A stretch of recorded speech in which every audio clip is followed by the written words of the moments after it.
ఒక మేల్ బాడీలో అత్యంత ముఖ్యమైన సెల్స్ ఏంటో తెలుసా? స్పర్మ్స్. అలాంటి స్పర్మ్స్ని మనం వేస్ట్ చేస్తే మన బాడీలోని ఒక విలువైన ఎనర్జీని వేస్ట్ చేసినట్టు.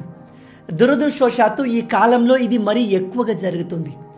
రీసెంట్ డేటా ప్రకారం 95% యూత్ తమ స్పర్మ్స్ని 5 నిమిషాల సెల్ఫ్ సాటిస్ఫాక్షన్ కోసం హస్తప్రయోగం చేసి వేస్ట్ చేస్తున్నారు. కానీ ఇలా చేయడం వల్ల మన శరీరం పైన, మెంటల్ హెల్త్ పైన చాలా సివియర్ ఇంపాక్ట్ ఉంటుంది. మన ఫాలోవర్స్లో దాదాపు 80% యూతే ఉన్నారు. అందుకే ఈ టాపిక్ పైన వీడియో చేసి హస్తప్రయోగాన్ని మితిమీరి చేయడం వల్ల ఎటువంటి సైడ్ ఎఫెక్ట్స్ ఉంటాయి, అది మన జీవితాన్ని ఏ విధంగా ఇంపాక్ట్ చేస్తుంది అనే విషయాలు మీకు క్లియర్గా తెలియజేయాలనే ఉద్దేశంతో ఈ వీడియో చేస్తున్నాను. నిజం చెప్తున్నాను గైస్, మీరు ఒక 5 నిమిషాలు మీకు నచ్చిన అమ్మాయిని లేదా హీరోయిన్ని మైండ్లో ఇమాజిన్ చేసుకొని చేసే ఈ హస్తప్రయోగం కారణంగా మీ భవిష్యత్తు అంధకారంలోకి నెట్టబడుతుంది. అది ఎలా, ఏంటి అనే విషయాల్ని మనం ఈ వీడియోలో డీటెయిల్గా తెలుసుకుందాం. వీడియో చాలా ఇంట్రెస్టింగ్గా ఉండబోతుంది కాబట్టి ఏమాత్రం స్కిప్ చేయకుండా పూర్తిగా చూసి అన్ని విషయాలు తెలుసుకోండి.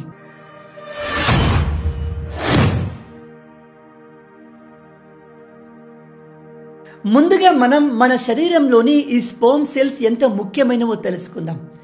ఈ స్పర్మ్లోని ప్రతి ఒక్క డ్రాప్లో ఒక బేబీకి జన్మనిచ్చే పవర్ ఉంటుంది. అంతేకాదు ఇందులో మన బాడీని స్ట్రాంగ్ అండ్ మస్కులర్ చేసే ప్రతి ఎలిమెంట్ ఉంటుంది.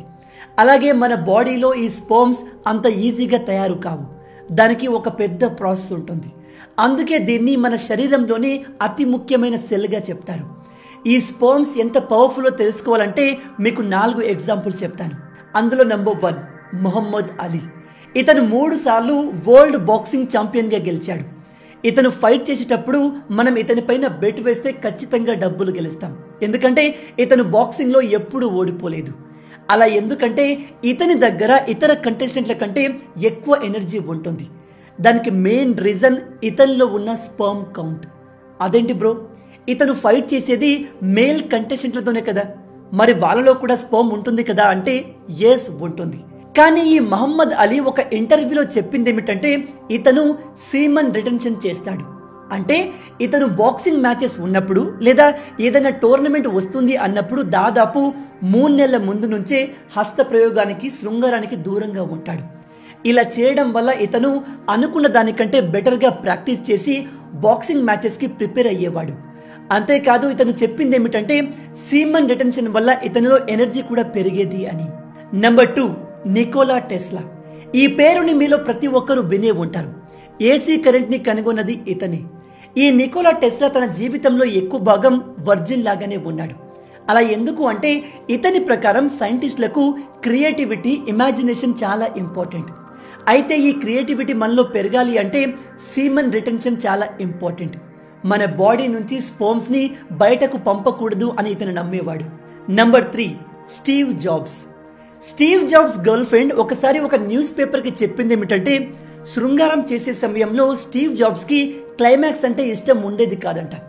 అతను ఆ క్లైమాక్స్ని స్కిప్ చేసేవాడంట. అంటే తన వీర్యాన్ని అక్కడ వేస్ట్ చేసేవాడు కాదు. అలా ఎందుకు అని అడిగితే అతను ఆ పవర్ఫుల్ ఎనర్జీని అక్కడ వేస్ట్ చేయకుండా ఆ ఎనర్జీ మొత్తాన్ని వెల్త్ క్రియేట్ చేయడంలో ఇన్వెస్ట్ చేసేవాడంట. స్టీవ్ జాబ్స్ కూడా ఇలా చేయడం వల్ల క్రియేటివిటీ, ఇమాజినేషన్ పెరుగుతుంది అని చెప్పాడు. Example 4 David Haye. ఈ డేవిడ్ ఒక బాక్సర్. ఇతను cruiserweight and heavyweight boxing champion. ఇతను కూడా తన విన్నింగ్ సీక్రెట్ సీమన్ రిటెన్షన్ అని చెప్పాడు.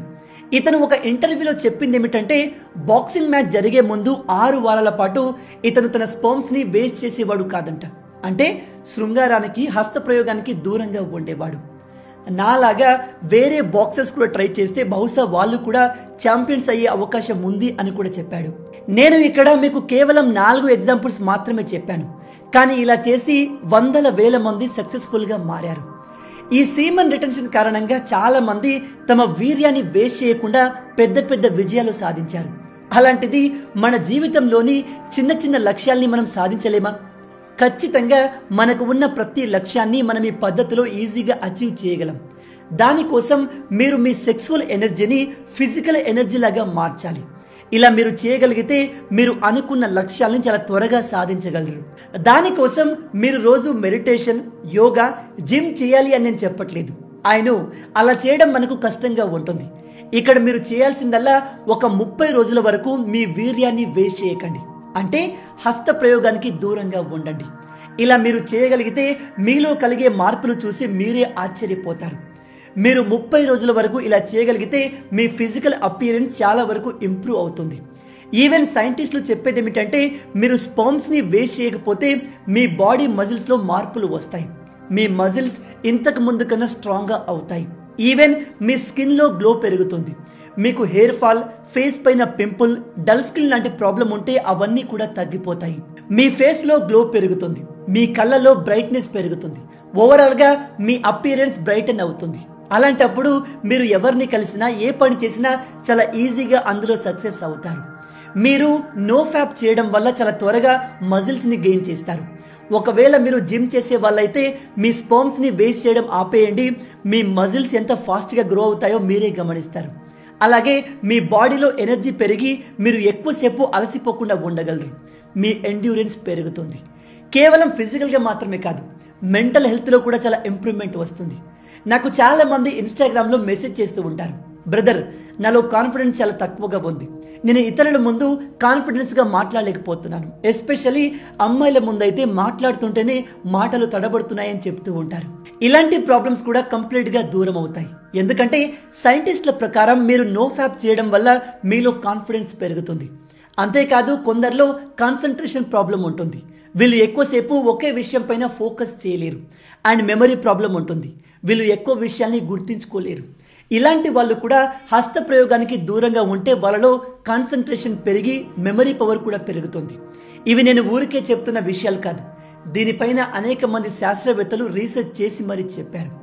అలాగే రీసెంట్గా జరిగిన ఒక రీసెర్చ్లో తెలిసింది ఏమిటంటే ఎవరైతే మినిమం 30 డేస్ వరకు తమ వీర్యాన్ని వేస్ట్ చేయకుండా ఉంటారో వాళ్ళలో ఫోకస్ అనేది ఆటోమేటిక్గా పెరుగుతుంది. వాళ్ళు చాలా కామ్గా ఉంటారు. అండ్ వీళ్ళు చాలా కూల్గా సిచ్యువేషన్స్ని హ్యాండిల్ చేసి ఎటువంటి క్రిటికల్ డెసిషన్ అయినా తీసుకోగలరు. అంతేకాదు వీళ్ళలో మేము ఏదైనా చేయగలము అనే కాన్ఫిడెన్స్ పెరుగుతుంది.